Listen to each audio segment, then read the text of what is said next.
I'm here today with Graeme Nuttall. He's a partner at Field Fisher Waterhouse and an expert in employee ownership. He's worked with many businesses in the UK to implement employee ownership and has recently been working with the UK government in an advisory role. He's the author of Sharing Success, the Nuttall Review on Employee Share Ownership that was recently launched. So Graeme, what do you see as the key barriers to employee ownership in the UK? In the UK there are three barriers to employee ownership.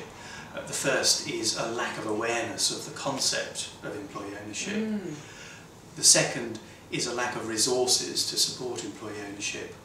And thirdly, the complexity or the perception of complexity in employee ownership arrangements.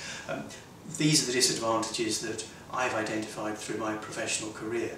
What was fascinating when putting the review together was that this was everyone else's experience.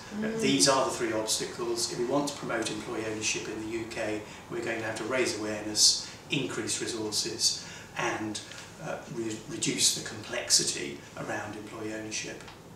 Graeme, what are the essential elements to successful employee ownership in your opinion? There are different employee ownership models at work in the UK.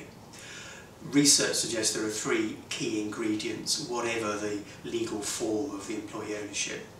The first is financial participation in the broadest sense, and I mean at an individual level. An employee needs to feel they're getting something out of the employee ownership model that they wouldn't get in another business model. In the early days this may just be extra job security. It may be the prospect of additional financial reward further down the line. The second ingredient is one of individual voice. It's important that the employee feels that they have a say individually in how this business is run, and so there are the appropriate engagement mechanisms in place. Thirdly, and this is often the ingredient that's underappreciated, it's important to have a collective voice. Employees as a group need to feel that they have a meaningful stake in that business and a real sense of the direction of that business. There are other characteristics.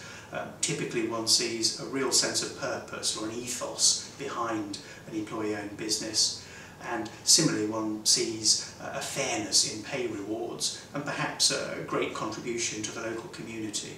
But as I say, it's those three individual factors that I see as the key ingredients: financial participation at an individual level, individual voice and collective voice.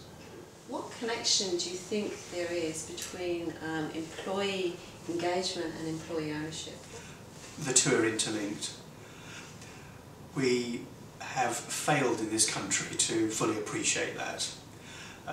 It seems to me there's been a tendency among those interested in promoting employee engagement in all businesses to shy away from looking at the employee ownership business model. And for those involved in the employee ownership world, there's been a tendency to focus on defining employee ownership by looking at legal structures. This is why I made a conscious effort in the Nuttall Review to pull the two together. It seems to me you can't have employee ownership unless there is a significant and meaningful employee stake in the business which underpins organisational structures that drive employee engagement. You need the two elements. Can employee ownership drive productivity and innovation? The research shows that employee ownership is a winning combination. It combines improved business outcomes with a greater employee well-being. When preparing the Nuttall Review, we looked again at the research and identified several strong themes, and two of those were increased productivity and driving innovation. The research shows that there is a strong correlation between increased productivity and employee ownership. Possibly it's at its strongest in particular types of company. A study conducted by the Cass Business School showed that there was much greater productivity in companies with under 75 employees compared with their non-employee owned counterparts. Similarly, when one looks at driving innovation, you could always do with a bit more research, But again, there seem to be strong connections. It's probably the long-term focus of employee-owned businesses that particularly supports innovation. Ideas have time to grow and there's the support for them. Also, when one looks at employee engagement, again, I think there's a strong correlation between businesses that have high levels of employee engagement and driving innovation.